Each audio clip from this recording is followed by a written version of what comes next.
Plastifixaren kostera oso proiektu interesgarria izan da. Itxas zaborraren inguruan, herritarren sensibilizazioa eta implikazioa bilatzen dituen proiektua da. Hainbat ekintza egin dira Gipuzkoako 6 ibaietan. Eta zergatik ibaietan? Bertan jaiotzen delako arazoa. Itxas zaborraren 80% ibaietatik dator. Hau da, gizakion jardueratik. Plastifixaren kostera ha sido un proyecto precioso que hemos realizado junto a Mater Museoa, a los que quiero agradecer especialmente su trabajo, con el objetivo de poner de relieve la amenaza que representa la basura marina.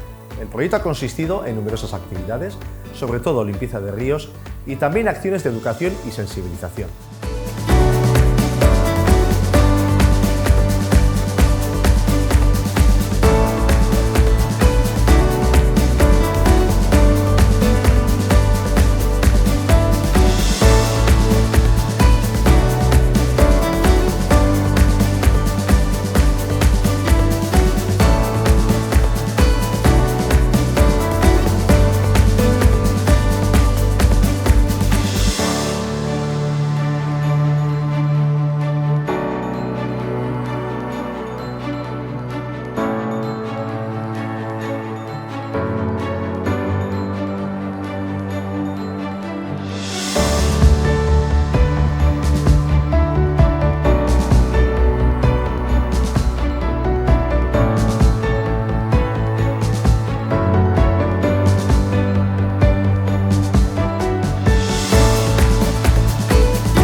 Quiero dar mi más sincera enhorabuena y agradecimiento a las más de 2000 personas que habéis participado en este proyecto.